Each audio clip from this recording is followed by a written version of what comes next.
வணக்கம். நியூஸ் ஃபர்ஸ்டின் உலக முக்கிய செய்திகள். முதலில் தலைப்புச் செய்திகள்.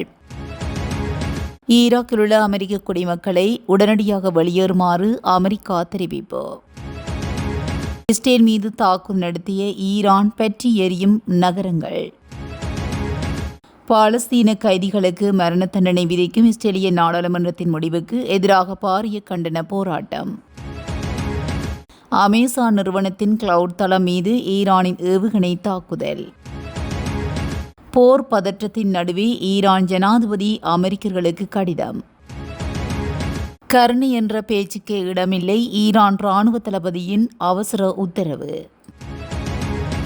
அமெரிக்காவை நெற்கதியாக்கும் RS-2 ட்ரோன்கள் ஈரான் இராணுவம் வெளியிட்ட அறிவிப்பு. ஹார்முஸ் நீரிணையை திறக்க படைப்பலம் பிரயோகம், ஐநாவிடம் அனுமதி கோரும் நாடு.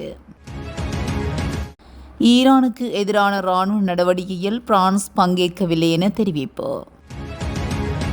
ரஷ்ய இராணுவ விமான விபத்தில் பயணித்த அனைவரும் உயிரிழப்பு. ஆப்கானிஸ்தான் பாகிஸ்தான் மோதல், சீனாவின் அமைதி பேச்சுவார்த்தை ஆரம்பம். தொடர்பான விரிவான செய்திகள்.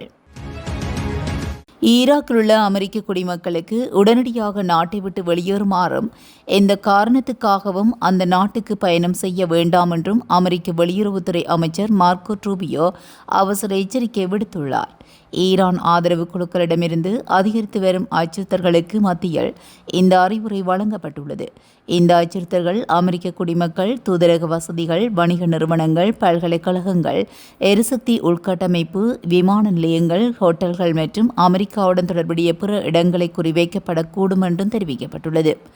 ஈராக்கில் தங்கியிருக்கும் அமெரிக்கர்களுக்கு குறிப்பிடத்தக்க ஆபத்து இருப்பதாக பாக்தாத்தில் உள்ள அமெரிக்க தூதரகம் வலியுறுத்தியுள்ளது. வடக்கு ஈராக்கில் உள்ள எரிபொருள் கிடங்கு மீது ஆளில்லா விமான தாக்குதல் மற்றும் பாக்தாத்தில் அமெரிக்க பத்திரிகையாளர் ஷெல்லி கிட்டில்சன் கடத்தப்பட்டது உள்ளிட்ட சமீபத்திய வன்முறை சம்பவங்களை தொடர்ந்து இந்த எச்சரிக்கை விடுக்கப்பட்டுள்ளது. நேற்று அதிகாலை முதல் ஈரான் மற்றும் ஹிஸ்புல்லா அமைப்புகள் இணைந்து இஸ்ரேலின் முக்கிய நகரங்கள் மீது நடத்தியுள்ள பாரிய ஏவுகணை தாக்குதல்கள் இஸ்ரேலின் மையப்பகுதிகளில் பெரும் சேதங்களை ஏற்படுத்தியுள்ளன. நேற்று அதிகாலை ஈரானால் ஏவப்பட்ட 4 கட்ட ஏவுகணை தாக்குதல்களில் சில ஏவுகணைகள் இஸ்ரேலின் அயர்ன் டோம் பாதுகாப்பு வளையத்தை மீறி தரைப்பகுதியில் விழுந்து வெடித்துள்ளன. டெலவிவ் நகருக்கு அருகிலுள்ள இந்த பகுதியில் விழுந்த ஏவுகணையால் நீர் விநியோக கட்டமைப்பு கடுமையாக சேதமடைந்து வீதிகளில் வெள்ளம் போல நீர் பெருக்கெடுத்து ஓடுகிறது. ஏவுகணை சிதறல்கள் விழுந்ததில் ரமத் கான் மற்றும் பெனே பராக் பகுதிகளில் உள்ள கட்டிடங்கள் தீப்பற்றி எரிந்து வருகின்றன. ஈரானின் தாக்குதலுக்கு இணையாக லெபனானில் இருந்து ஹிஸ்புல்லா அமைப்பு நேற்று காலை வடக்கு இஸ்ரேலை நோக்கி 50க்கும் மேற்பட்ட ராக்கெட்டுகளை ஏவியுள்ளது. இந்த எல்லை நகரத்தில் உள்ள ஒரு கட்டிடம் ராக்கெட் விழுந்ததில் தீப்பற்றி எரிந்து வருகிறது. இதில் 2 பேர் காயமடைந்துள்ளனர். ஹைபா நகருக்கு அருகிலுள்ள இந்த பகுதியில் ஏவுகணை விழுந்ததில் ஒரு கட்டிடம் பலத்த சேதமடைந்துள்ளது. பீர்ஷெபா பகுதியில் ராக்கெட் தாக்குதல்கள் காரணமாக தொழிற்சாலை ஒன்றில் தீ விபத்து ஏற்பட்டு கரும்புகை சூழ்ந்துள்ளது. இஸ்ரேலின் பல நகரங்களை நேற்று ஏவுகணை எச்சரிக்கை சைரன்கள் ஒலித்துக் கொண்டே இருப்பதனால் மக்கள் தொடர்ந்தும் பாதுகாப்பு அறைகளிலேயே இருக்குமாறு அறிவுறுத்தப்பட்டுள்ளனர்.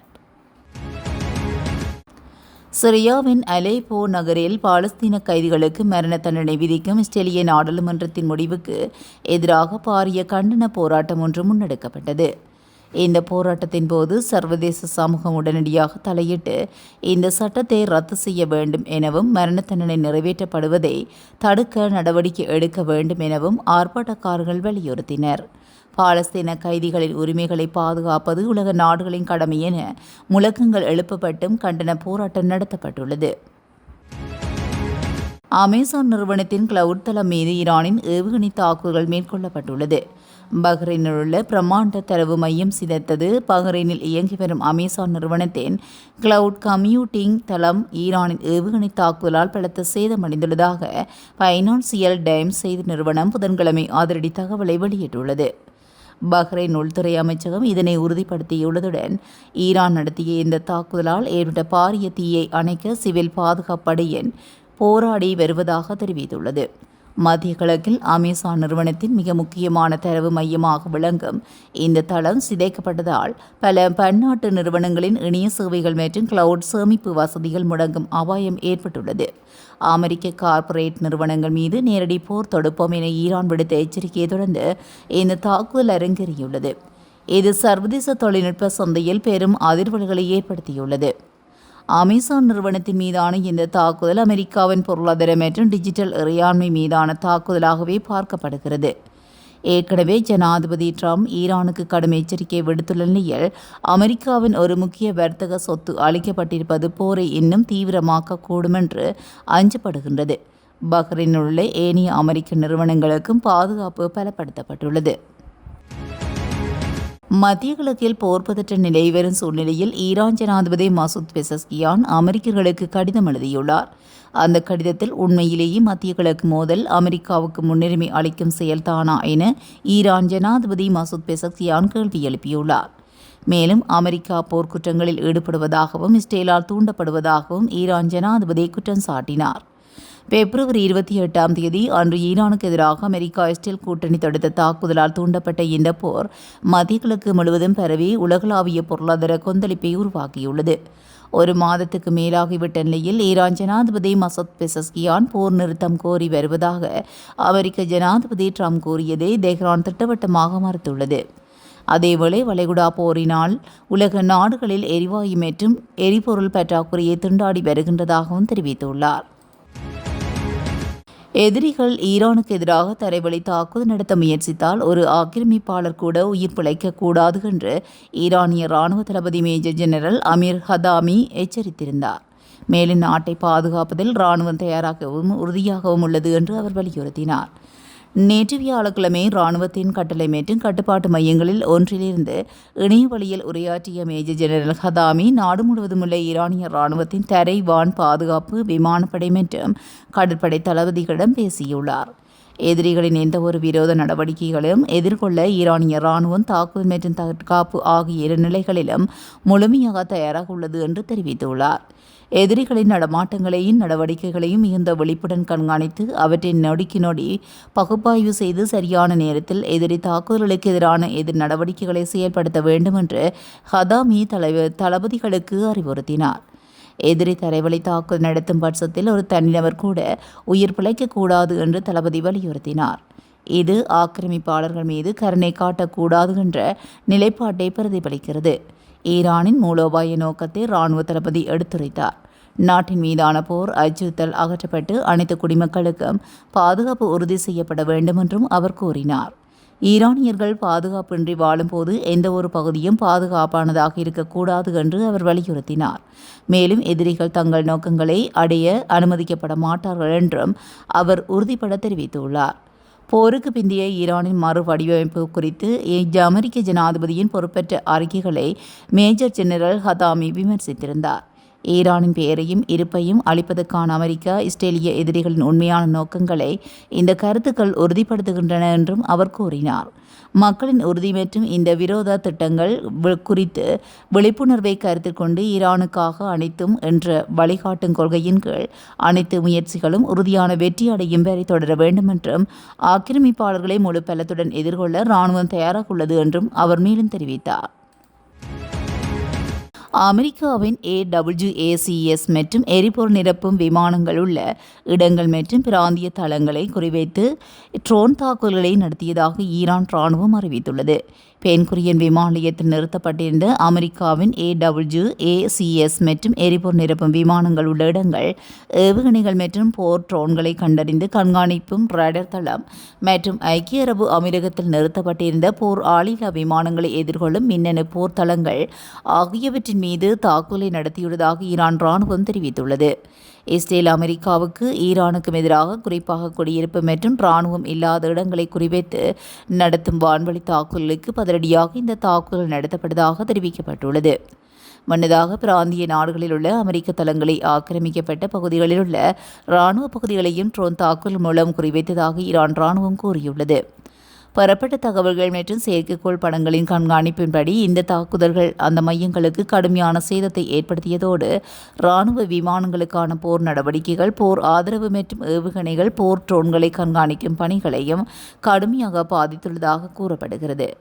சமீபத்திய தாக்குதலின் போது 2000 கிலோமீட்டர் செயல்பாட்டு வரம்பு கொண்ட சக்தி வாய்ந்த அர்ஸ்ட்ரூ ட்ரோன்கள் ஈரான் பயன்படுத்தியுள்ளதாக கூறப்படுகிறது. எவ்வாறாயினும் குறித்த தாக்குதல்கள் தொடர்பில் அமெரிக்க அதிகாரிகள் தரப்பிலிருந்து எந்தவித உறுதிப்படுத்தல்களும் இதுவரை வெளியாகவில்லை என்பதும் குறிப்பிடத்தக்கது. ஹார்முஸ் நீரிணையை மீண்டும் திறக்க படைப்பலத்தை பிரயோகிப்பது உள்ளிட்ட நடவடிக்கைகளுக்கு அங்கீகாரம் அளிக்குமாறு ஐநாவை ஐக்கிய அரபு அமீரகம் வலியுறுத்தியுள்ளதாக புதன்கிழமை செய்தி வெளியிடப்பட்டுள்ளது. நீரிணைக்கு உள்ளேயும் அதை சுற்றியும் பாதுகாப்பான கப்பல் போக்குவரத்தை உறுதி செய்ய பாதுகாப்பு சபை உடனடியாக நடவடிக்கை எடுக்க வேண்டும் என தூதர் முகமது அபுஷஹாப் ஐநா பொதுச் செயலாளர் ஆண்டோனியா குட்ரஸ் மற்றும் பாதுகாப்பு சபை தலைவருக்கு கடிதத்தில் தெரிவித்துள்ளார். அமெரிக்கா மற்றும் இஸ்ரேல் இணைந்து ஈரானுக்கு எதிராக தொடங்கிய ராணுவ நடவடிக்கையில் பிரான்ஸ் பங்கேற்கவில்லை என பிரான்ஸ் ஜனாதிபதி இமானுவேல் மேக்ரான் தெரிவித்துள்ளார். பிரான்ஸ் தனது வான்வழி தடத்தினை அமெரிக்காவின் யுத்தத்துக்கு அனுமதிக்கவில்லை என டொனால்ட் ட்ரம்ப் விமர்சித்ததை தொடர்ந்து மேக்ரான் இதற்கு பதிலளித்துள்ளார். அமெரிக்கா மற்றும் இஸ்ரேல் இந்த ராணுவ நடவடிக்கை தொடங்கும் போது பிரான்சினை ஆலோசிக்கவில்லை. அதனால் பிரான்ஸ் இந்த நடவடிக்கையில் எந்த வகையிலும் பங்கேற்கவில்லை. இது புதிய விடயமல்ல, முதல் நாளிலிருந்தே இதே நிலைப்பாடு தொடர்கிறது என ஜப்பானில் NHK தொலைக்காட்சிக்கு அளித்த செவ்வியில் மேக்ரோன் இந்த கருத்தை வெளியிட்டுள்ளார். இந்த கருத்துக்கள் டொனால்ட் ட்ரம்ப் முன்வைத்த விமர்சனங்களுக்கு நேரடி பதிலாகவே அமைந்துள்ளன. ரஷ்ய ராணுவ விமானம் கிரிமியா பகுதியில் 31ஆம் தேதி இரவு விபத்துக்குள்ளானதில் அதில் பயணம் செய்த 30 பேரும் உயிரிழந்துள்ளனர். ரஷ்ய ராணுவத்தில் உள்ள பழமையான போக்குவரத்து விமானம் AN-26 சோவியத் ரஷ்யா காலத்தில் 1969-1985 ஆண்டுகளுக்கிடையே தயாரிக்கப்பட்ட நிலையில் இந்த விமானத்தில் 31ஆம் தேதி 7 ஊழியர்கள் 23 பயணிகள் என மொத்தமாக 30 பேர் பயணம் செய்தனர். இந்த விமானம் ரஷ்யாவின் கிரிமியா பகுதியில் உள்ள செவர்தோபால் என்ற இடத்தில் அருகே இரவு விபத்துக்குள்ளானதில் அதில் பயணம் செய்த 30 பேரும் உயிரிழந்துள்ளதாக செய்திகள் தெரிவிக்கின்றன. ஆப்கானிஸ்தான் மற்றும் பாகிஸ்தான் நாடுகளுக்கிடையே நிலை வரும் மிக கடுமையான மோதல்களை முடிவு கொண்டு வருவதற்கான புதிய சுற்று பேச்சுவார்த்தைகள் சீனாவில் உரும்கி நகரில் தொடங்கியுள்ளன. 2021 தலிபான்கள் மீண்டும் ஆட்சிக்கு வந்த பிறகு இரு முஸ்லிம் நாடுகளுக்கும் இடையே ஏற்பட்டுள்ள மிக மோசமான போர்ச்சூழலாக இது கருதப்படுகிறது. குறிப்பாக போரை நிறுத்துவது மற்றும் வர்த்தகத்துக்காக இரு நாட்டு எல்லைகளை மீண்டும் திறப்பது குறித்தும் இந்த பேச்சுவார்த்தையில் ஆலோசிக்கப்பட்டு வருகிறது. பாகிஸ்தானில் தாக்குதல் நடத்தும் தீவிரவாதிகளுக்கும் தலிபான்கள் புகலிடம் அளிப்பதாக இஸ்லாமாபாத் குற்றம் சாட்டுகிறது. ஆனால் இந்த குற்றச்சாட்டை மறுக்கும் காபூல் நிர்வாகம் இது பாகிஸ்தானின் உள்நாட்டு பிரச்சினை என்று கூறி வருகிறது. இதுக்கிடையில் கடந்த மாதம் காபூலில் உள்ள ஒரு போதைப் பொருள் மறுவாழ்வு மையத்தின் மீது பாகிஸ்தான் நடத்திய தாக்குதலில் 400க்கும் மேற்பட்டோர் கொல்லப்பட்டதாக தலிபான் தரப்பில் தெரிவிக்கப்பட்டது.